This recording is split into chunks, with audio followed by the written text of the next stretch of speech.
Well, I thought the first thing, of course, that everybody talks about is Jalen Hurts. He played very well, and he came out.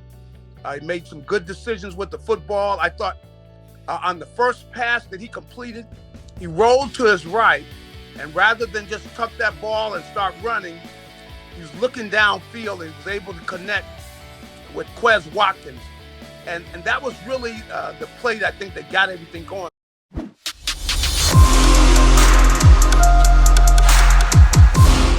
I saw somebody say that A.J. Brown is potentially a Michael Irvin type clone there. Gary, how you doing, my friend? Good. How are you?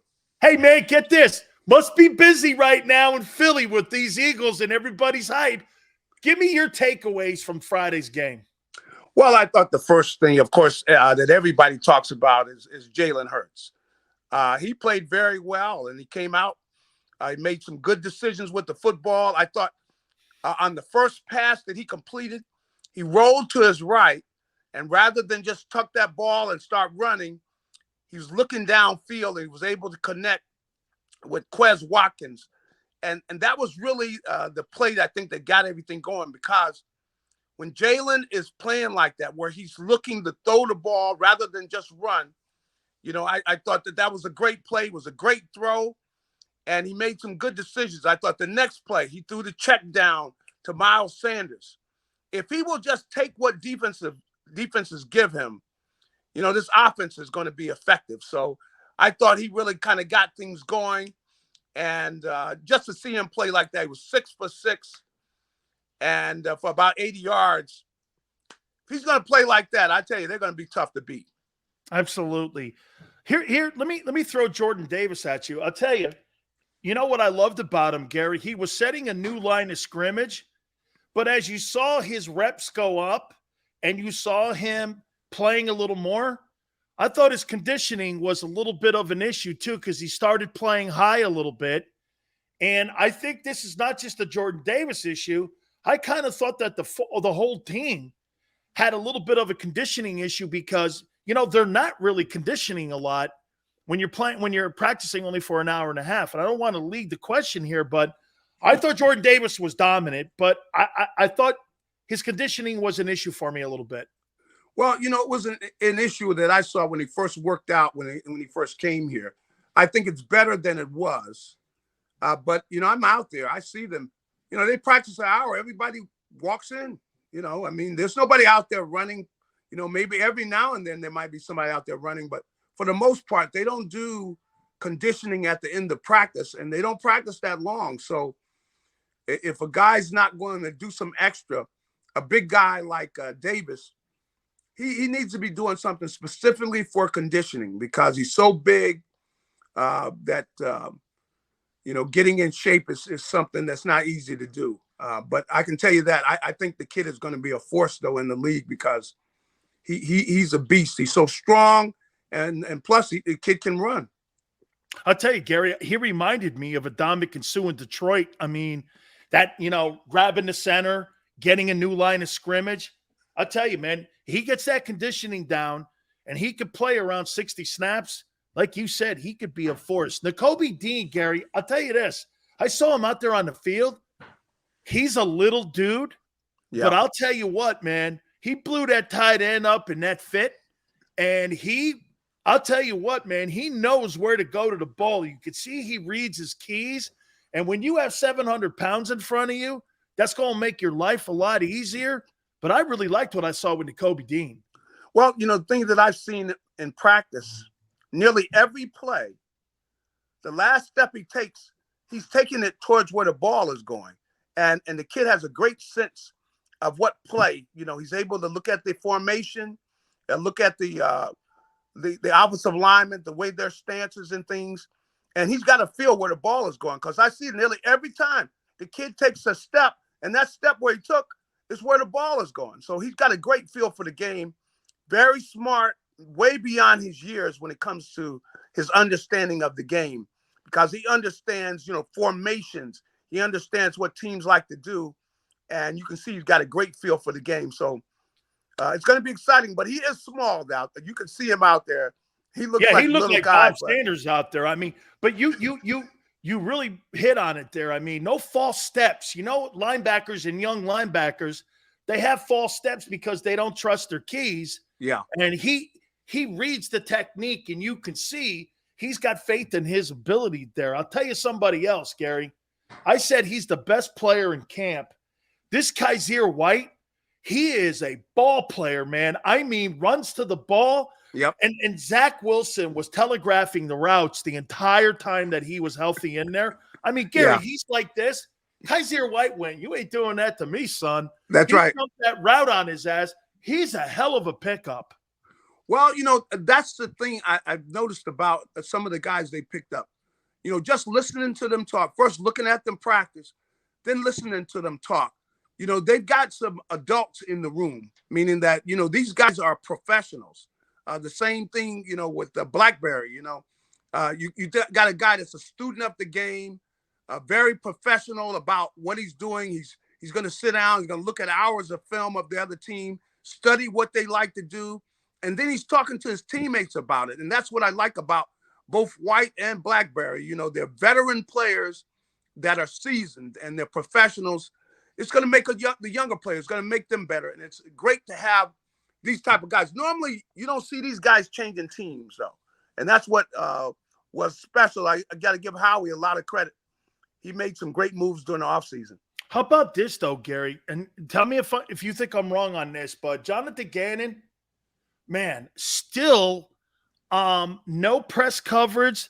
This dude loves that zone. And I'm like this, man. They're still 5 yards. They're not as deep as they were a year ago. They're a little tighter.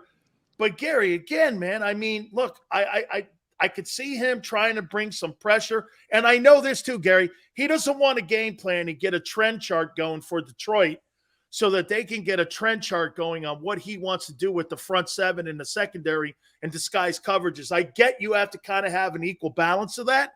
But, dude, still a little bit fundamentally, give me your thoughts on Jonathan Gannon, too, and how you think he's going to approach this season. Well, I feel good about him because I see him out here at practice. At the practices, he's more aggressive. And so I don't think he wants to show anything. But I know he's been giving the Eagles offense headaches at practice with the different looks. So hopefully that's what we're going to see when they get to Detroit. But I feel confident about that because I've seen him do so much more out there. Last year, I was concerned about him, but I think things are going to work out. He's got a veteran group. These guys are smart players, and I think they're going to be able to handle, a more advanced defensive scheme because you got to take things away. You got to be showing different looks. If you don't do that in NFL, you don't give yourself a chance because the good quarterbacks will pick you apart if you're going to play a simple zone, simple man-to-man, and you're not going to mix things up and come after them sometimes. And really, you got to disguise. That's something that you have got to do. You have got to disguise what you're in. And they've got the veteran players to be able to do that. So I'm expecting to see that when the season starts. I will give them a break during the preseason, but we definitely better see a complicated scheme during the regular season. Two more questions for you, Gary, and I know Seth to be screaming at you too if he doesn't see that at the beginning of the season here. That's right. This Cam Jurgens kid, boy, I'll tell you, man, he is everything is advertised. Yeah. Getting up in the second level, he's almost like a bigger Jason Kelsey, pancaking guys, jumping on them. I mean, set the odd and even lines for pass protection. I mean, I'll tell you, I thought there'd be a problem maybe with center quarterback exchange because he hasn't been a starter. I was pretty impressed with this kid. Is this what you saw in camp? Well, I saw some of that, but, I could see the athlete he was, the way I could see him over there. He's talking to Kelsey, and he's making sure that, he's taking notes, and he's making sure he's on top of everything. But I didn't expect him to play that well. I mean, he's getting down there to the second level, and he's playing, like you said, a bigger Kelsey, where he's a good athlete. I didn't realize he was that fast, but he's going to be really a big plus if you got a guy playing on at that kind of level. The way that he was getting out, he was engaging guys and then getting downfield and blocking for guys on the screen and things like that. That's a lot for a first-year guy. And in his first game, you can see why they grabbed him. And really, Kelsey played a big role in picking the kid out and really scouting him. And he clearly, he's got a clone, just a bigger guy than him. Because of the last question here, because of the organized team scrimmage on Wednesday, would you play the starters on Sunday? I probably wouldn't. I would, and really that probably would have something to do with how they played. But I don't know if I'm going to keep on playing guys too much because, you saw what happened on Friday with Jalen going out of bounds and the guys hits him on his chin. If you have a key player go down, it could really hurt you, and so I don't know if I want to see the guys play too much. Usually, a good, quarter usually is, what we used to do back in the day. If a guy could go in there and get a good quarter, if it was a good quarter, then that would pretty much do it. A lot of the guys that were seasoned players wouldn't have to keep on playing during the preseason. So they're only going to play.